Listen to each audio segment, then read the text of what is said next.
I'm Dr. Tanvi.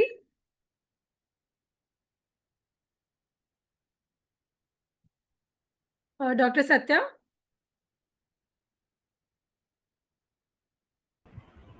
Hello.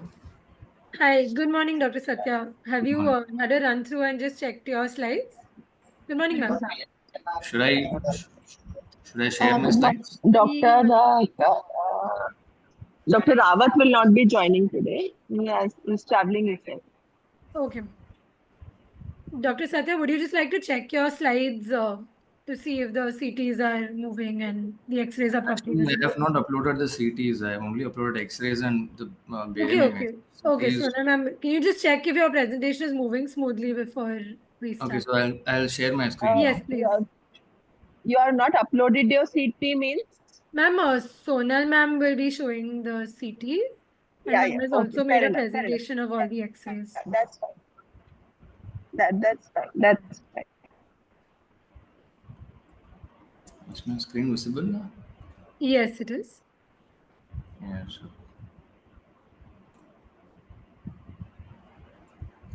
Is it visible? Yes, it's visible. Is it clear? I hope it's clear.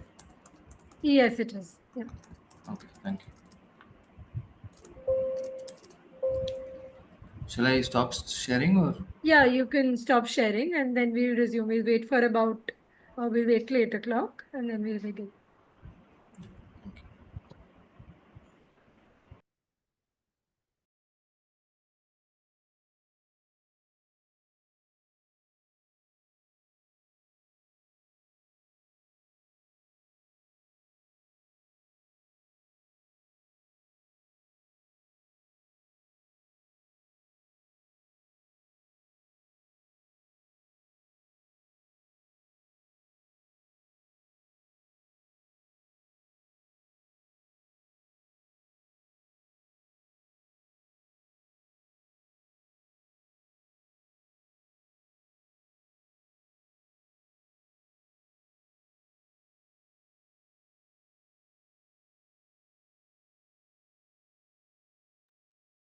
Good morning, Prakash sir. I didn't see you there. Sorry. Good morning, sir.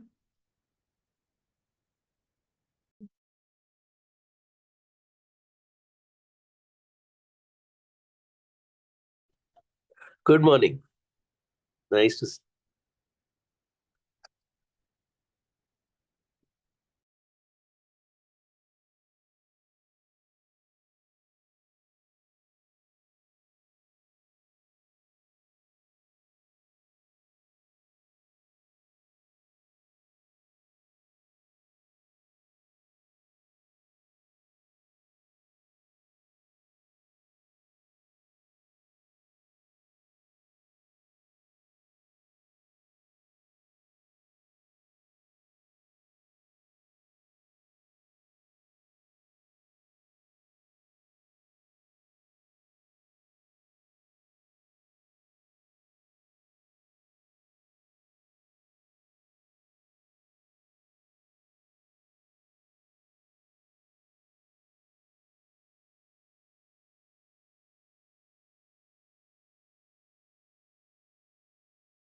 Good morning, everyone. Good morning, Dr. Jagdish Goyal, sir. Welcome to this platform.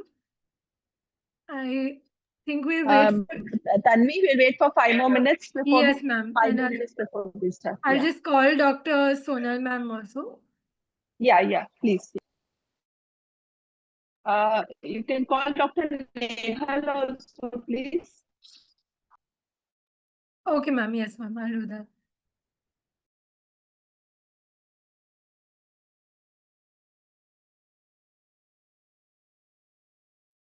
Hi, good morning all. Good morning, sir. Good morning, sir. Good morning. Good morning, Dr. Jagdish.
Ma'am, Dr. Nehal Shah, ma'am, has said that she will join in some time and asked us to begin. Okay, you can start then. Yeah. So, good morning, everyone. I know it's early, but welcome to our session of the Pulmo Radio Crosstalk. This time we have a very interesting topic called lax skin and the lungs, presented by Dr. Satya from AIMS Jodhpur, guided by Dr. Jagdish Goyal sir from AIMS Jodhpur. Our in-house experts to discuss the same, Dr. Indu Khosla ma'am, Dr. Sonal Garg ma'am, Dr. Hiren Panwala sir. And without further ado, because we are all in a rush in the morning, I know, I invite Dr. Satya to please start sharing his screen and begin the presentation. Just to set the ball rolling, this is the 4th episode of the Pulmonary Crosstalk, and we've had such fascinating learnings in this Pulmonary Crosstalk with superb cases being presented from different parts of the country. And I think this is a good learning experience, both from the radiology and the clinical end that we have been having. And I'm sure each of us gets benefited with this kind of discussion. I request everyone to ask their students and other people whom they know to attend these kind of meetings, because it is honestly, it has been a learning curve for all of us. Over to you, Satya, for your presentation. Yes, ma'am. Thank you.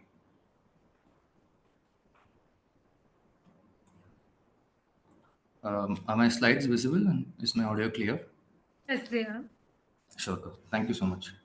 Good morning. So today we will be discussing a case as part of the IIP NRC IIP Mumbai Pulmo Radio Crosstalk, and the title is Lungs and Lax Skin, a Delicate Connection. So without further ado, going into the case, this is Miss J, who's a 12-year-old girl residing from Nagaur, and the history was given by herself and also by her mother, so it's a reliable history. She was admitted with us from 5th of May. She had presented to us with complaints of recurrent episodes of cough for the last 3 years. along with dyspnea on exertion since 1.5 years, which worsened over the last 6 months. There was also a history of recurrent episodes of blood in urine with increased frequency of urination for the last 6 months and episodes of epistaxis for 4 months and bluish discoloration of lips and extremities for the last 4 months, and now with abdominal pain with difficulty in passing urine since 4 days. So, coming to the history of presenting illness, her episodes of cough over the last 3 years were initially started as a dry cough, and now it was productive, which is a whitish sputum, and it was less than half cup per day. There was a diurnal variation to the cough, which was more during the early mornings and nights, and it was aggravated by cold temperatures and cold water. However, it was relieved on nebulizations and oral medications, which she used to take from local hospitals. She was never hospitalized for the same, and episodes typically used to last 3 to 4 days, and it was also associated with chest pain on the left side of chest. There was no history of blood in the sputum. She had dyspnea on exertion since the last 1.5 years, which initially she noticed as dyspnea as compared to peers while playing. And over the last 6 months, it gradually progressed to dyspnea at rest, which requiring support from her family members to perform daily activities also. This dyspnea, as she recalled, there was postural variation, which was worsening dyspnea on lying down, with also disturbing her sleep. And it was relieved by sleeping on the left side with her head end elevated. The blood in urine was on and off for the last 6 months. Totally, she had 3 episodes of hematuria, which was associated with reduced urine output during those episodes, and also associated with pain during micturition. And she had 2 episodes of similar symptoms, which required catheterization also, and 1 episode was failed catheterization was there. She then developed bluish discoloration of lips and extremities for the past 4 months, which progressed to over initially started over the extremities and then progressed gradually toward the lips also for last 2 months, which worsened with activity. And but however, there was no medical attention was sought. Um, Recently, she started developing epistaxis, which was frank blood, and the volume was less than 5 ml per each episode. There were a total of 3 to 4 episodes in 4 months. However, these episodes resolved spontaneously with first aid, and she did not seek any medical attention. There was no history of any fever, TB contact, or weight loss, no history of any previous blood transfusions, no history of palpitations or syncope or generalized body swelling, no history of rhinorrhea, nasal itching, nasal congestion, no history of skin rash, photosensitivity, joint pains, alopecia, and no history of recurrent infections or skin pustules or diarrhea. There's also no history of easy bruisability or melena or skin bleeds.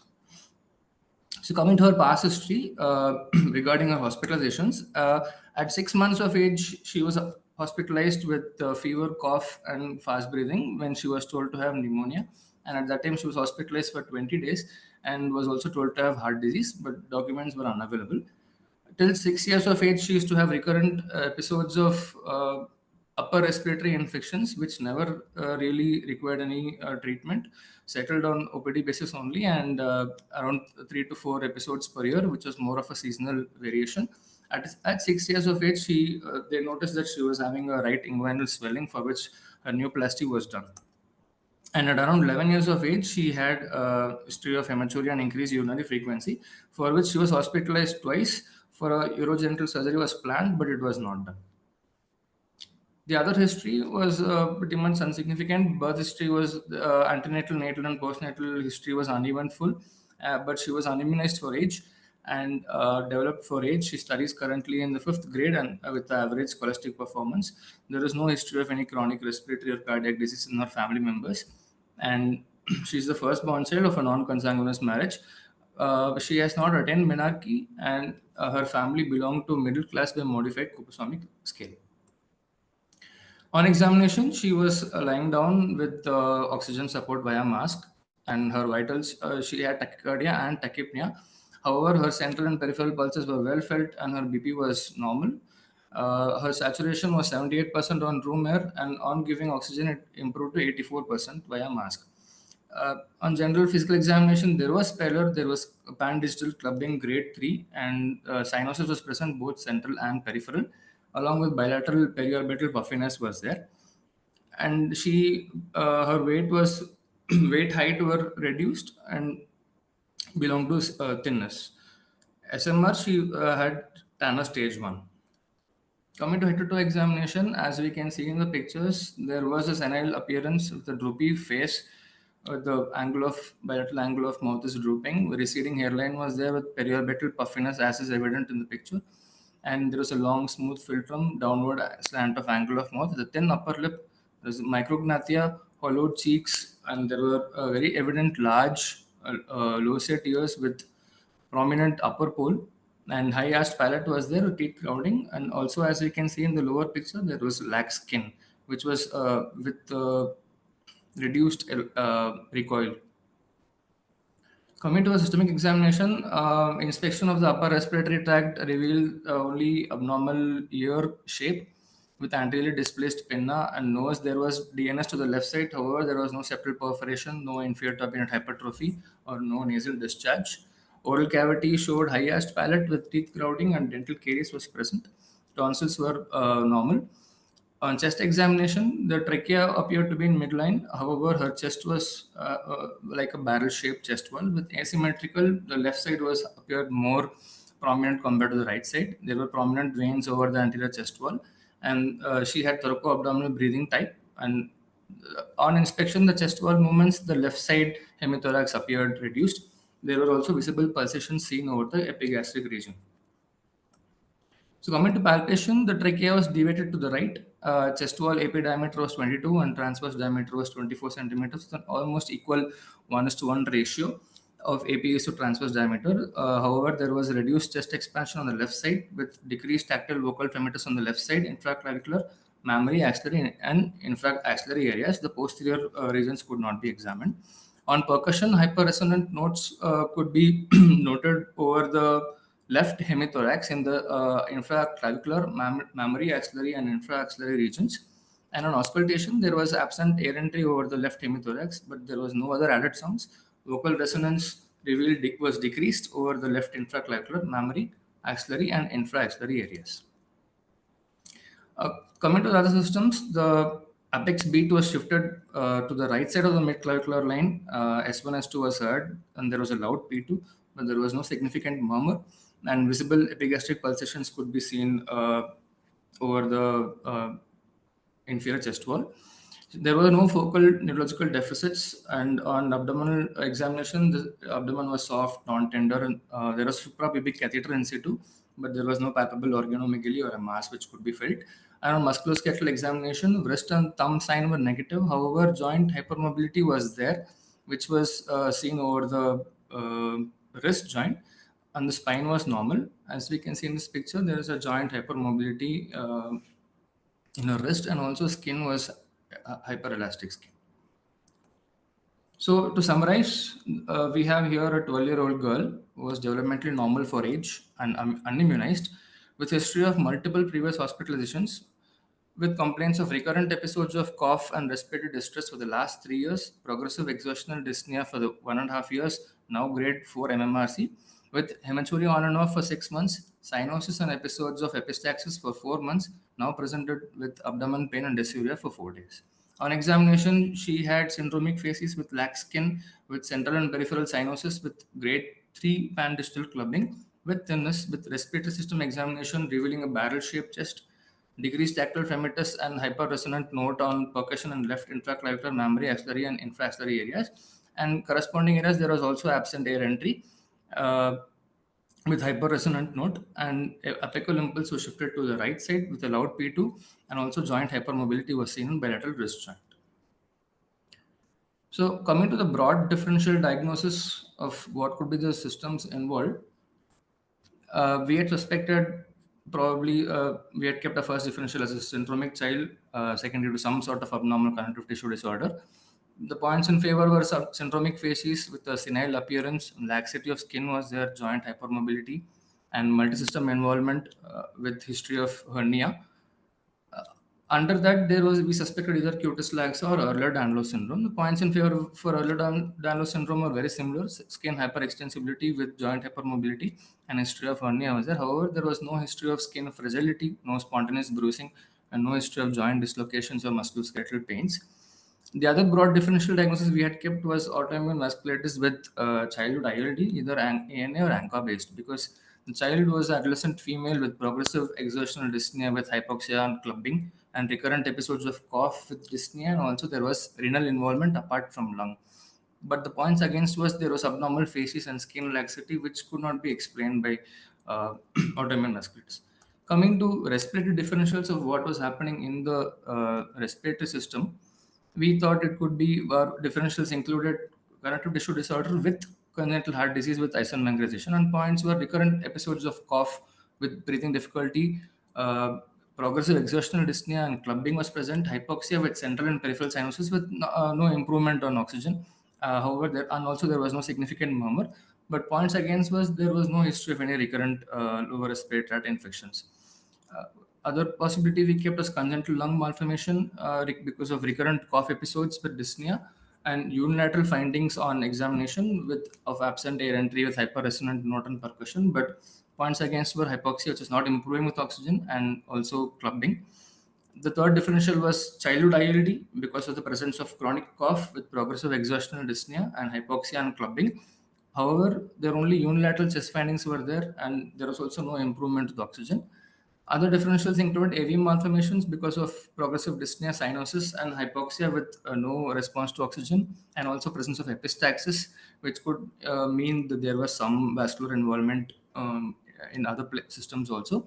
However, there was only unilateral absent air entry was there with hyperresonant note and percussion, which couldn't explain this particular differential. And finally, we thought of also a simple pneumothorax because dyspnea was present, absent air entry with hyperresonant note and apex beat shift was there. However, the symptoms were chronic with no apparent acute deterioration and presence of clubbing and hypoxia, which is not improving with O2. So coming to her basic investigations, her blood parameters were revealed some anemia, and otherwise renal examination electrolytes were pretty much normal. Vitamin D was on the Sorry to interfere here. Anybody in the audience has any other thoughts, any other differentials? Or I think you have covered most of it, but any other I think there's from anybody here? Sir Balaji sir has put in the chat box Ehlers-Danlos. Yeah.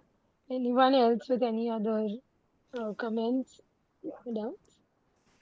Yeah. In view of the epistaxis and chronic pulmonary AV malformation does come in, but in a syndromic child, you can't match both these, and plus the renal involvement cannot be, correlated. All right. If there are no comments, we'll go ahead then. Okay. So basic investigations were normal with some anemia, which was attributed to nutritional causes, suspected iron deficiency, and vitamin D was on the lower side. She also had thyroid functions were normal. Her bleeding parameters, PT-INR, APTT, and liver function tests and renal function tests were all normal. Her urine culture had grown E. coli. And USG abdomen was done initially, which showed dual uterine cavities. However, further evaluation could not be done after that. Now coming to the imaging, this was her first X-ray, which we could recover from her past, which the attenders had, and the first X-ray was around taken around 6 years of age. They did not have any prior X-rays. Should I So, count them or?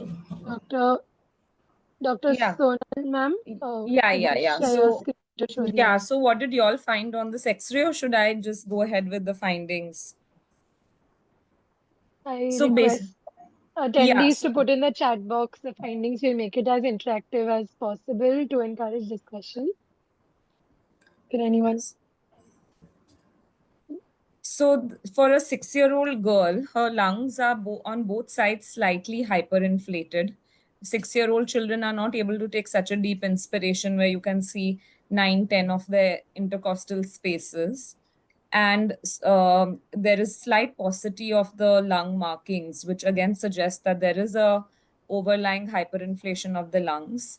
Now on the left side, you can see that there is some abnormal opacity in the lower zone. The retrocardiac region, which should usually be lucent, is opaque here. So something tells you that there is something going on in the lower lobe. Either there is a chronic collapse or a chronic consolidation. Then you cannot see the diaphragmatic margin, which you can see very sharp on the right side. You cannot see the diaphragmatic margin on the left side very sharply. Also, you can see some abnormal lucent shadow in the left lower zone. And you mentioned that she had a history of hernia. What type of hernia was that? Was it a diaphragmatic hernia or some other hernia? No, ma'am. Go Initially, ahead. she was noticed to have inguinal hernia only, for which she underwent. Inguinal hernia. Okay, okay. Anyway, so here you can't see the diaphragmatic border, plus you cannot see the gastric bubble. I'm assuming in the 6-year-old child, this is an upright X-ray, so you should be able to see a gastric or a fundic bubble, which also you cannot see. So something tells you that there may also be an underlying diaphragmatic hernia. But overall, her lungs are overexpanded, and uh, there is some underlying overexpansion of the lungs. Okay, ma'am. Thank Yeah. you. So this was the other X-ray which we could recover at around 11 years of age. So we did not have any imaging in the in between 5 years. Okay, so here again, now in the but why were these X-rays done? Because she was having cough, or she was because of those because she was having cough, right? Yes, ma'am. So she did have cough with dyspnea, but at that time she was being evaluated for surgery for hernia and for urogenital abnormality. So that time they Ah, had. okay, so these were for fitness. Yes. Okay. So now again, you can see that there is a mild overexpansion. The lung on the right side is slightly hyperlucent. On the left side, again, now you can see this dense opacity in the lower zone. The diaphragmatic border again is not seen. So again, you are now sure that there is some underlying diaphragmatic hernia here. You can see some abnormal lucent shadows in the paramidline region, which are probably which is probably colonic gas or gas in the herniated stomach. And now there seems to be a dense consolidation in the lower zone, which is why the density, you could see the lucency in the 6-year X-ray, now it has turned into a density. So probably an underlying chronic consolidation in the left lower zone. So I wanted to ask that on the basis of this X-ray at 11 years, how come a CT was not done if she was going for surgery? Actually, ma'am, so at that time they had deferred the surgery, so she was not evaluated further after this. She did not undergo Doctor, the surgery eventually. yeah. Dr. Sonal, isn't there a pneumothorax on the right side here? Yes, ma'am. Sorry, there's a pneumothorax on the right side. Yes.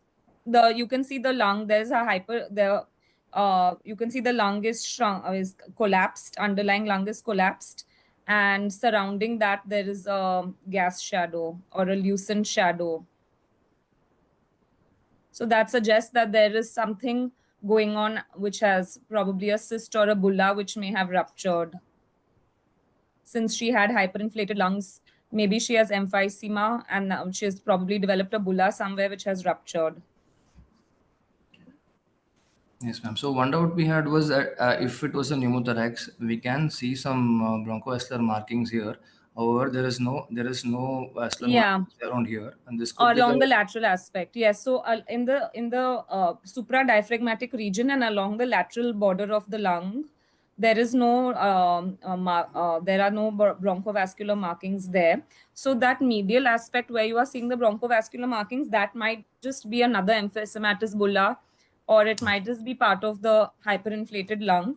And the lateral aspect, probably there is a ruptured pneumothorax, a ruptured bulla which has caused pneumothorax.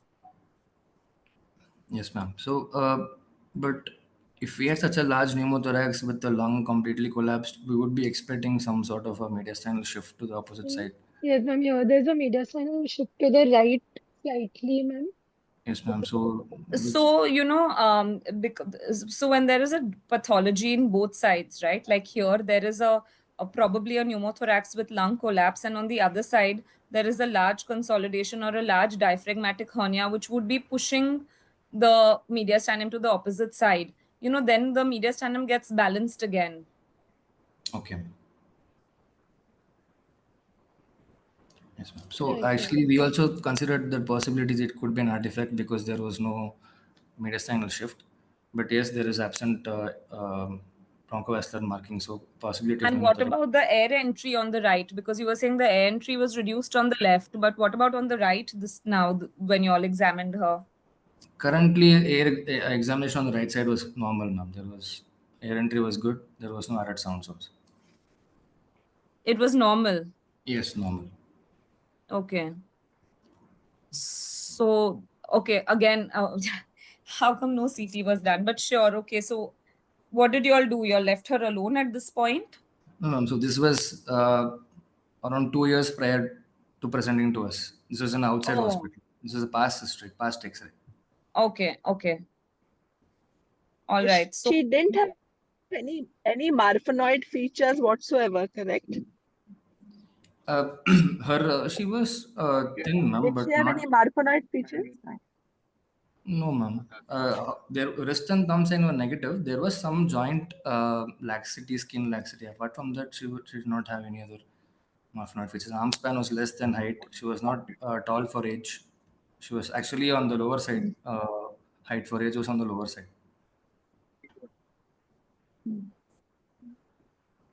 She was short for age, is it? Yes, ma'am. So around -2 Z score was there on height. So you could think of that as because of malnutrition, or it's syndromic. You were thinking because she had other features, not Yes, ma'am. So not like a Turner's also, right? Not like no, a ma'am. Turner's also, right? No, there was no web neck Okay. and she not fitting into Turnus also. Okay. Thank you. Okay, so shall I move ahead to the current yeah, move ahead. I So mean, the this last possible differential could be that there is some artifact, something on the skin or outside. If you're saying the air entry is normal, is very unlikely if there is a pneumothorax, which is as large as it is apparently looking on the chest X-ray. Like there is hyperinflated lung and maybe an artifact. Anyways, yeah, let's move on. okay. So this was the X-ray when she had presented to us. Initially, she was admitted in the pediatric surgery department for her urinary issues, and they had taken the X-ray uh, prior to putting the suprapubic catheter. So this X-ray was taken at that time. Okay, so now on this X-ray, again, you can see, of course, both the right lung is hyperinflated. Now on the left side, you can see a large lucent shadow in the upper and mid zone, which seems to be new. It was not seen thus far. So my first differential would be considering her background of hyperlucent lungs, that she has developed a large emphysematous bulla over there. This is not a pneumothorax because you can see the convex outer margin, or you can see like a visible margin around that lesion. So it seems more to be an emphysematous bulla. The hyperdensity or the opacity in the lower zone continues to be seen. Now you can also see that there is a lucency in the paramediastinal aspect of on the right side, and that might possibly be the herniated or the herniated stomach, gas in the esophagus, and the density in the retrocardiac region also continues to be there.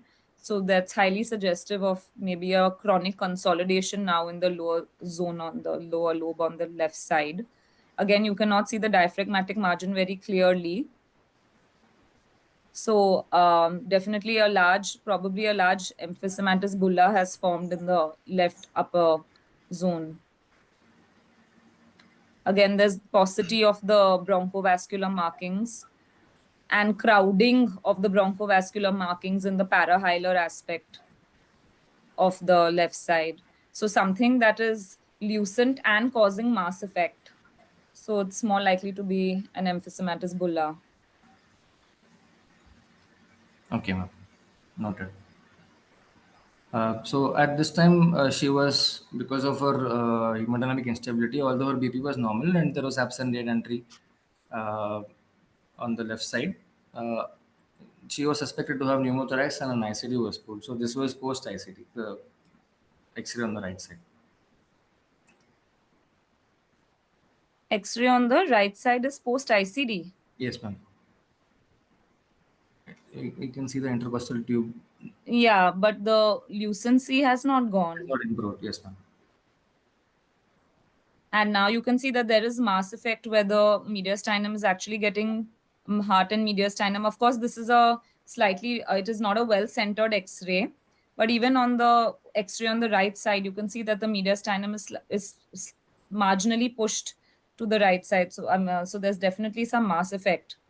But okay, so so you all put the ICD and the X-ray has not improved. So what next?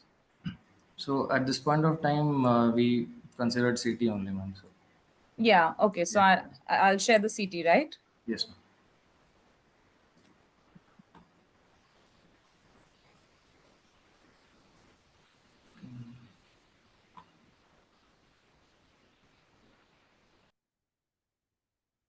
Just give me 1 minute.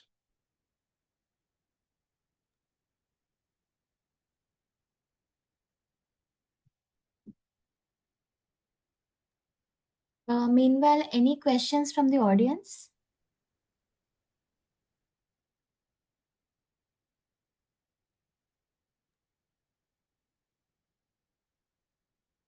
There's one in the chat box. So this X-ray with widened intercostal spaces and mediastinal shift with absent air entry on the left side.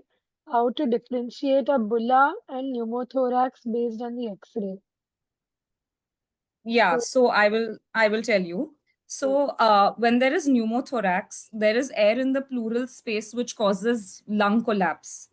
Okay, so the you would see some part of collapsed lung which you are not seeing over here, like how you were seeing in the previous X-ray where we suspected pneumothorax. It is always, or rather usually, especially when if you're seeing such a large lucent shadow which you suspect is pneumothorax, it'll be very unlikely that you don't see an accompanying collapsed lung. Okay, then of course in both, at least on X-ray, you may not see lung markings in the you may not see lung markings because even in emphysema, because of the hyperlucent lung, you may not see lung markings. But in an emphysematous bulla, you usually see a thin wall, which we were seeing over here, and the surrounding lung gets compressed because of the emphysematous bulla, which again we were seeing over here. You could see a lot of crowding of the bronchovascular markings in the hilar region. So, you know, it is something that is causing mass effect on the rest of the lung. It is compressing the lung, not collapsing the lung. And yeah, so basically the lesion, it looks, so in pneumothorax the air usually rises, and so if this is an upright X-ray, it rises and it, you will see an upconvex border because of the pneumothorax is air between the pleural space. So you will see the upper convex border of the visceral pleura with air in between the visceral and parietal pleura.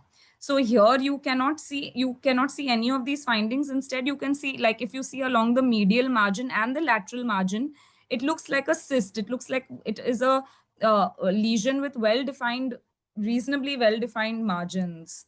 So I would definitely not have called this a pneumothorax. Yeah. Just to add few more information. So on X-ray, yeah, as Sonal said, that it has got some sort of mass effect and loculated or cystic appearance. So a simple pneumothorax will not look like this. Only differential that we can think that it might be loculated pneumothorax. That differential becomes difficult only on X-ray to differentiate loculated pneumothorax versus a large emphysematous bulla. And for that, we require CT scan. Otherwise, if it is a simple pneumothorax, as Dr. Sonal said, now that you will see some sort of compressed lung or a visceral pleural sign between the lateral chest wall and the air-filled pleura. So that will be telltale sign and specific for the pneumothorax. But if you want to really differentiate from loculated pneumothorax versus a bulla, CT will be required.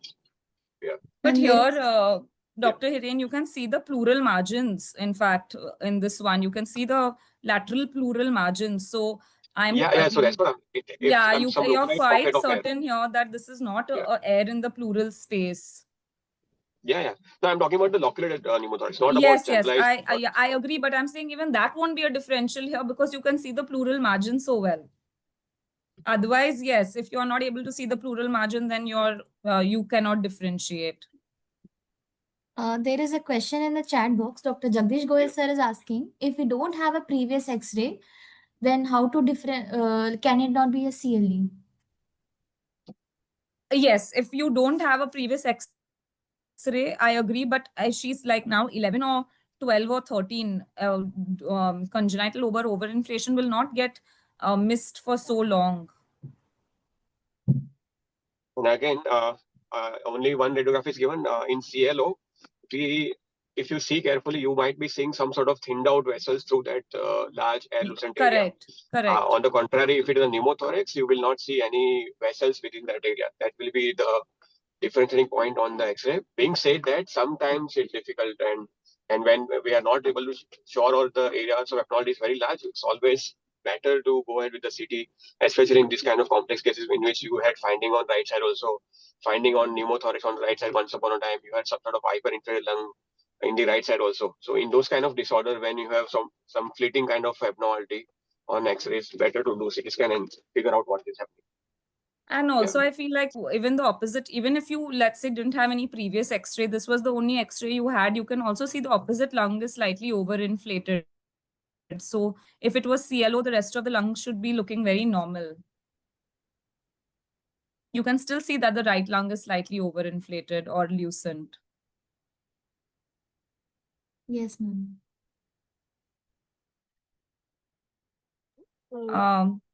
Shall I share the CT? Ma'am, while you share the CT, there's one more comment which I think we missed. Is Dr. Rashmi, ma'am, has said that there's a possibility of rickets also over there. So, ma'am, any comments on the skeletal part of the X-ray? Possibility of rickets? No, I think that is because of the exposure. Rickets generally have that flaring of the anterior end ribs. I don't see any significant flaring anterior end of the ribs, and the bones are not looking really osteogenic. So correct. There's no metaphyseal lucency. Thank you, ma'am. Thank you, sir. We can proceed with the CT scan. The CT scan. Okay, so this was the CT scan done. I guess it was done at that time. So here you can see that. Okay, you can see, unfortunately, this is the only field of view. Some part of it is cut. I guess they were just trying to cover the mediastinum here. So you can see that okay, so there is a large lucent lesion in the visualized part of the left upper lobe. Okay, which is, you can see the well-defined margins now of this lesion, which are it's like a thin cystic wall.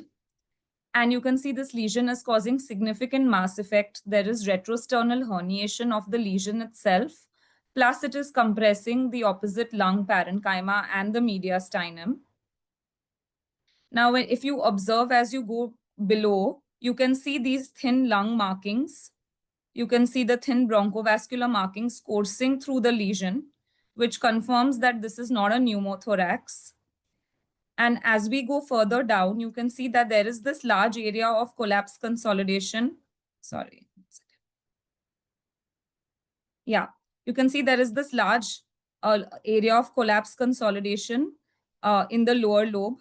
You can also see some thin, possibly bronchiectatic changes, or it might just be because of the chronic collapse of the lung. And then as you go further down, you can see this large shadow again below, which has a mixture of gas and solid components, which is indeed the stomach, which has herniated into the chest cavity. If you can see my arrow, that is the esophagus, just posterolateral to the trachea. And as you go further down, the esophagus continues into the large stomach cavity. Okay, so there is no doubt on the CT that this is a large emphysematous bulla. And even if you see the opposite lung, you can see areas of hyperlucency, or those tiny hyperlucent areas within the lung, which appears like the bronchovascular markings are sparse. They are widely spaced because of the hyperinflation, because of the underlying emphysema. And this is the mediastinal window where you can see all the vessels. This is the innominate vein, the SVC. You can see the aortic arch. you can see both the pulmonary arteries, the main pulmonary and the branch pulmonary arteries, which is also important to observe that they are normal and there is no underlying absence or hypoplasia or anything of the pulmonary arteries. You can see all the pulmonary veins very well. So this is clearly a lung parenchymal pathology, which involves emphysema and formation of emphysematous bulla, which now confirms that possibly even the right side may have had an emphysematous bulla, which has ruptured, which may have ruptured in the past. Yeah, that's about it for the CT. You can see the hyperexpansion of the thoracic cavity. You can see the widening of the intercostal spaces. The ribs have been pushed apart because of the hyperinflation of the lungs. Just posteriorly see that part, the stomach and all, they are looking up or something. Is there a diaphragmatic hernia or is just a collapsed lung? What is happening? If you can see on coronals. There is no coronal here, but I'll construct this into the coronal. There is also a subcutaneous emphysema in this child in the left side. No, that is because of the tube. They had put a tube now on the left side. Yes. See here, the entire, it's not because of the collapse. You can see the whole stomach has gone up. And you can see some faint margin below. I don't think a collapse can possibly pull almost the entire stomach has gone up, and you can see so there is like... And there is no surgery, right? So it has to be some hernia or something, right? That's what, there's a hernia. There's an underlying diaphragmatic hernia, which was there right from the first X-ray. So it has to be like a congenital diaphragmatic hernia. And now, in fact, you can see there is chronic pooling of the gastric material. So there's to be some probably underlying gastroparesis also because of the chronic hernia.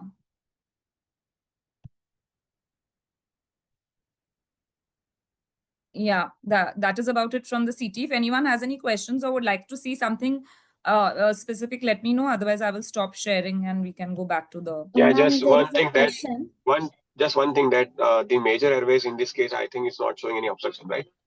Yeah, the major airways are normal. Yeah.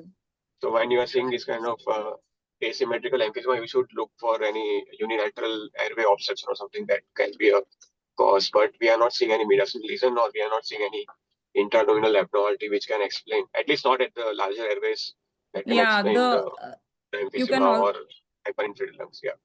Yeah, you can see that.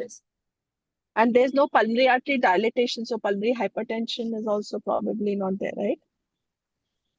So, ma'am, pulmonary artery does appear slightly more prominent than usual, but yeah, it is not. See, even if you see on this side, on the right side, the intralobar pulmonary arteries are slightly more dilated than normal. And as you go towards the periphery, they start tapering off or petering off. But ma'am, again, I mean, we can only give the sizes, but ultimately, I think over here, there is a aortopulmonary ratio. So here, the aortopulmonary ratio is still almost maintained. Like the aorta is still larger, slightly larger in diameter than the pulmonary artery. But one cannot be sure just on imaging. It's usually like something that needs to be identified on 2D echo. Yeah, I agree. But if there is something which is clearly dilated, one would think, right? That's what I was my point. So it is, ma'am. I agree with you. It is dilated. Some of the vessels are dilated, and especially this appearance of the tapering. Like here, you see the intralobar artery, the segmental artery, slightly more dilated, and then it peters off. So yes, you are right. Maybe there is some pulmonary hypertension also developing. There is a question in the chat box, like asking, in the CT, is the right side normal, and do we have any evidence of asymptomatization in the CT? So the right side is not normal. Even the right side is lucent, as I pointed out. You can see there is like this sign, the sparse, like as if all the bronchovascular markings have been pushed apart because of the hyperlucency of the lung. You can also see, 1 minute, let me just show the other image. Here, you can see that this typical dot sign where the vessels appear as dots in a pool of hyperlucent lung. And you can also see thin emphysematous bullae forming on this side. 1 second, I will just...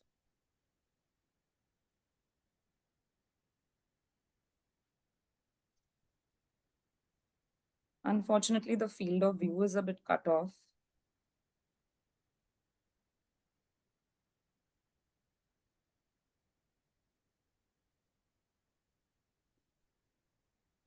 Here, if you all can appreciate these thin septae, these thin lesions, which appear to be delicate, thin-walled. Here, you can see these. So it might be the formation of like paraseptal emphysematous bullae. So yeah, unfortunately, those are the limited images I have, but definitely this lung is not normal. Ma'am, what about the left airway, major airway, is especially of the left upper and lingual? Yeah, so I'll show you you can see the trachea. You can see this lucent bubble in the center, which is the trachea. This is the carina as it splits into the right and left mainstem bronchus. Now you can see the left mainstem bronchus is definitely patent and normal appearing. And as you go down, there is this large, then you cannot trace the rest of the bronchi except for few lower lobe segmental bronchi, because there is this large area of collapse in the parahilar region. So there are two possibilities. One is that we were seeing this retrocardiac density all along, right from the first X-ray. So whether there was a chronic collapse in that lung because of the diaphragmatic hernia. So even a congenital diaphragmatic hernia causes pulmonary hypoplasia and does not allow the lung to develop well. So whether there is a chronic collapse because of that, that's one possibility. And now it may be superimposed with this large emphysematous bulla, which is causing mass effect. So again, that is the differentiation between the emphysematous bulla and pneumothorax, where pneumothorax causes a passive collapse of the underlying lung because of the pressure effect. But in this emphysematous bulla, it causes crowding and collapse because of so it has possibly caused mass effect on the underlying airway or on the lung parenchyma itself. But in this case, I highly suspect it might be because of the congenital diaphragmatic hernia, that there has been maybe a lung hypoplasia because the diaphragmatic hernia is fairly large. Or it could have even happened postnatally because of the continuous mass effect of the distended stomach on the lung.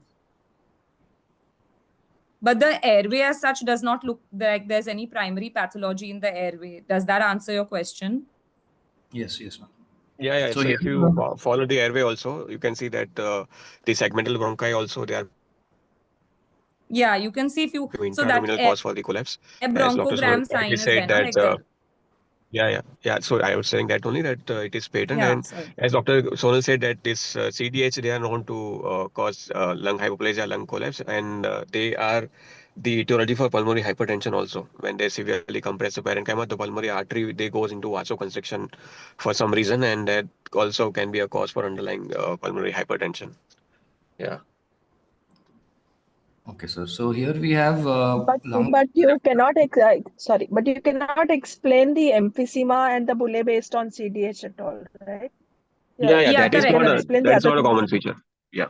Yeah, I that is totally separate. In fact, yeah, the problem is she has a double separate. condition causing Yeah. damage to the lungs. So I was just wondering something like a filament A deficiency which has emphysema and emphysematous bullae, whether one can think of that as a differential, was one of my thoughts that came into my mind as you were presenting this. So, ma'am, if we were to just radiologically look at this emphysema with these large bullae which are forming, and with the history of her like underlying lax skin and connective tissue disorder and all of those type of things, then won't this is just my thought, like an alpha-1 antitrypsin deficiency or something would be more likely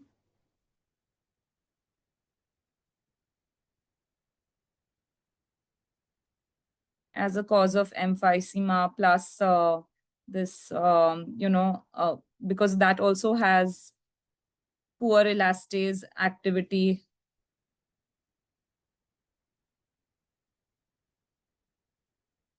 But usually the alpha-1 antitrypsin has more lower lobe abnormality.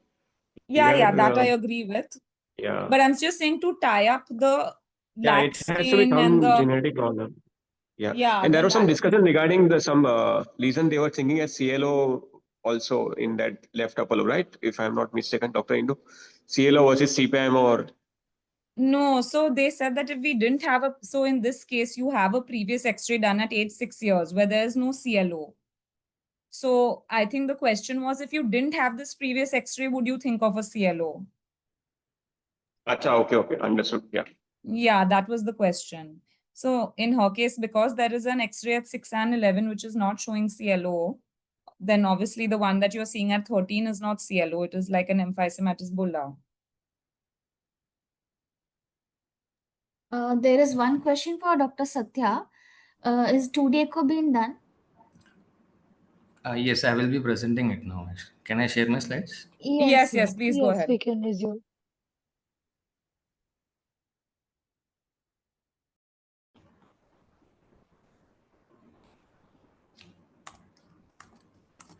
So after CT discussion was done, actually our radiologist had said that there was dilated esophagus also, which was ending in the lower esophagus was dilated. So we had gone ahead and done an upper GI oral contrast study.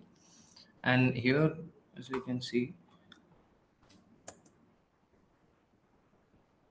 so contrast was given, and there was some mid-esophageal narrowing was there, followed by again dilatation of the esophagus in the lower, ending culminating into the stomach, which is seen in the thoracic cavity.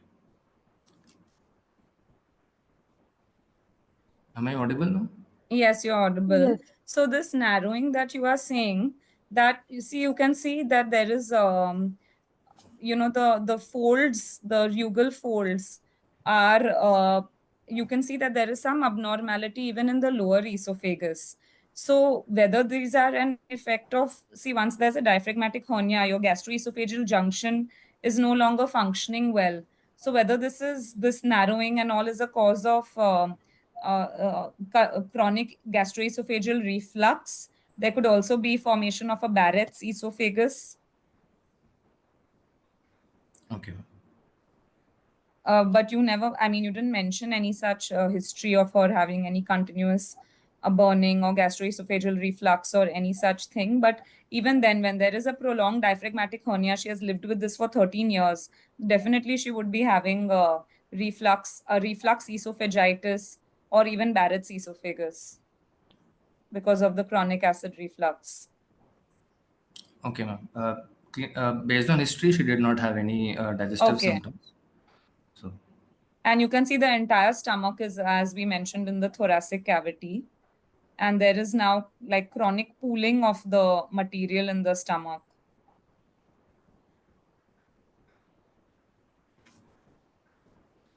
Okay, ma'am. Shall I proceed? Yes. So coming to her course, briefly, her course during her hospital stay, she was initially admitted for bladder outlet obstruction, for which catheterization was attempted, and they could not do a normal catheterization, so they had to take her up for suprapubic catheterization under GA. At which time the X-ray was done and it was found to have left upper zone lucency and suspected pneumothorax, and they had gone ahead and inserted a ICD. In view of hypoxia with cyanosis and respiratory distress, which suspected left pneumothorax, ICD was inserted, but there was no improvement even after putting ICD. So a cardiac and thoracic CT was done, and which showed a report was given as congenital lobar overinflation with atelectasis, posterior diaphragmatic hernia, and dilated pouch-like distal esophagus with multiple gastric diverticulae, and also ASD with right atrial enlargement. Following this, an echo was done to characterize further the heart disease, which showed raised pulmonary pressures with right ventricular systolic pressures of around 40, and ASD with moderate tricuspid regurgitation. ASD was seen to be around 15 to 16 millimeters size with very bidirectional shunt, and RA and RV was dilated. An upper GI contrast study was done, which I have shown, and following which endoscopy was also done, where they reported it as paraesophageal hernia with multiple gastric diverticulae. So following this, there was a discussion with multidisciplinary team discussion with pediatric surgery team where it was decided that if the lower overinflation could be overcome and diaphragmatic hernia surgery can be done, there might be improvement in the symptoms. So they had initially planned for upper lobectomy and also diaphragmatic hernia surgery, but diaphragmatic hernia surgery was deferred because they also noticed that the celiac trunk, the mesenteric artery, and also other branches were arising from the thoracic aorta. So if they are going to pull the stomach contents back into the abdominal cavity, there might be extension of the vascular pedicle and might lead to some ischemic complications. So only left upper lobectomy and part of lower lobe also was done. And this is the surgical specimen. Just to give context, on the right side, we can see this is how a congenital lobar emphysema looks. This is from another patient, not our index patient. Uh, on our index patient, we can see that this is the part of the CLE.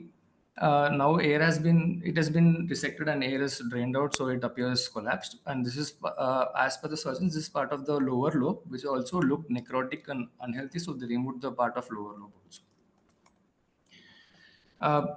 Day one post-op, she was then taken to intensive care where she was under ventilation for 3 days, and this was the X-ray done day one post-op.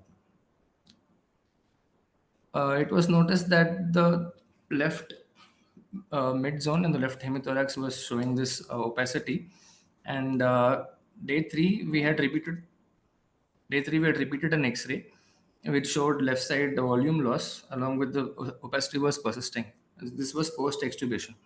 So this was attributed to the contrast that was given during the barium study, and that is probably remaining in some gastric diverticulum which is not being drained. So multiple gastric washes were done, following which gradually the dye also got excreted.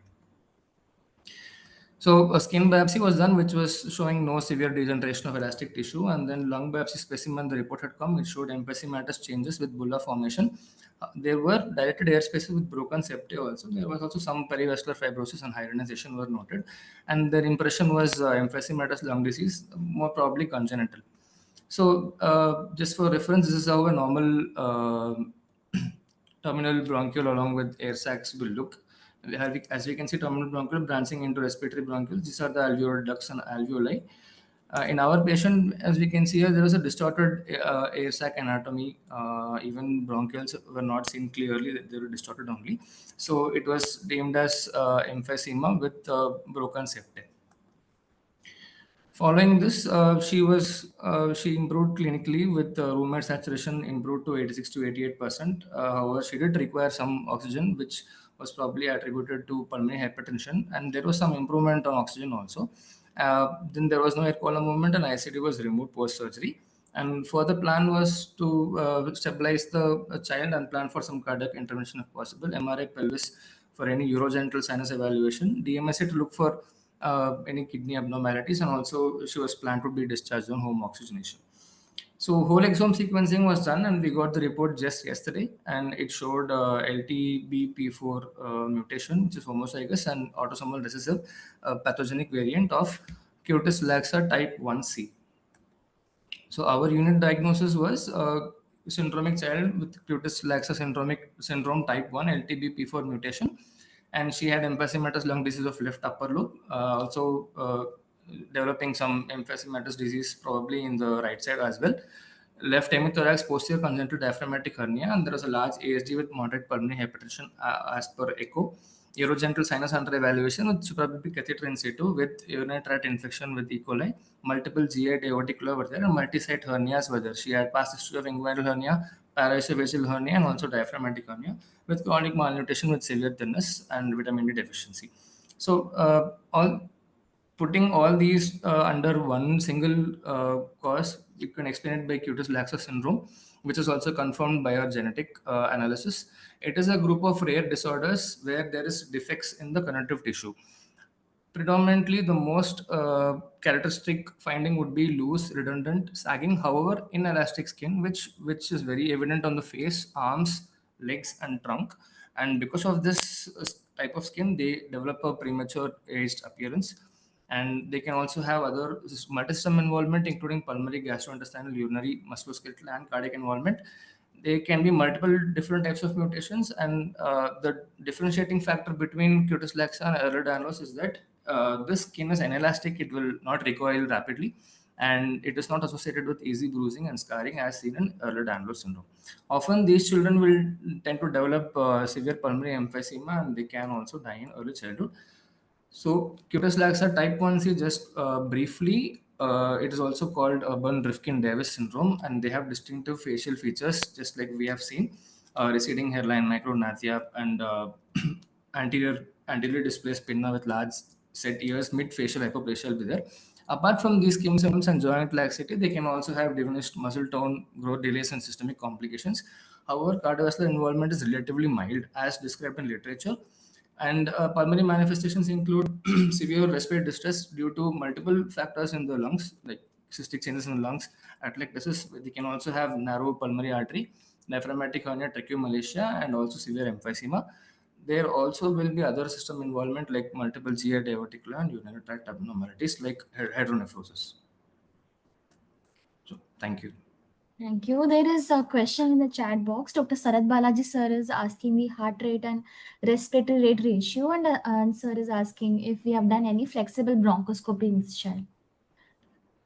So I have one doubt. So can we expect any tracheomalacia or bronchomalacia in this patient because the child is having cutis laxa syndrome? That is my doubt too, madam. Yes. So yes, sir. Actually, there have been literature does describe tracheobronchomalacia because of again abnormal connective tissue only. But our child, we did not have any history suggestive of tracheomalacia. No, FOB done or not? No, sir, we did not do. Okay. She was not clinically stable enough to do so. Okay. Is there any disproportionate heart rate respiratory rate ratio? Since you told AST, so there may be increase in heart rate compared to respiratory rate from the beginning. No, sir, both were elevated only. We did not because that was a significant ASD, na? Yes, sir. Yes. Okay. Initially, it was given 7 to 9 mm, but detailed echo was done again and it showed 15 distances. No ejection systolic murmur or delayed diastolic murmur across the tricuspid area. No, sir, we did not identify any significant one. Okay, then. So it is not CLE. It is an emphysematous lung, no? Yes, sir. So we initially did think about CLE too, but histopathology is showing it is showing emphysema at a stages. How in congenital lobar overinflation, we would not see emphysema, it is just overinflation only. So we and attributing it with along with other findings and also systemic findings, it probably fits more into an acquired emphysematous disease secondary to some connective tissue disorder. Thank you. Thanks a lot. It's a beautiful presentation, Satya. I think the emphysema is also genetic only, no, in origin. Acquired, if you use the word acquired, then that denotes like a smoking acquired emphysema. Yes, ma'am. So basically what I meant to say was in congenital lobar overinflation, the emphysema or apparent emphysema or hyperlucency in the lung is more because of a collapse of the airway, which is causing an overinflation secondary to a ball valve mechanism. Here we are seeing a true emphysema. There is dilated air spaces along with septal displacement also.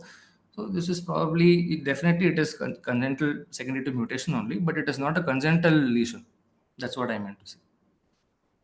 Okay, firstly, yeah, okay. I would just like to say one thing to the audience in this case, that, the lung was always hyperinflated right from the first X-ray. So don't ever miss that, because that just suggests that she has some emphysematous condition right from the beginning, which would never be seen in a CLO. In CLO, the rest of the lung is always normal, and that is like a huge take-home point. Thank you, ma'am. I invite Dr. Jagdish Goyal, sir, to say a few words. Thank you, Tanvi. Actually, this patient was admitted in pediatric surgery. They admitted this patient for some urogenital surgery because there was some urogenital obstruction, and they gave us call because child was having low saturation, saturating around 70 to 75% in pediatric surgery side.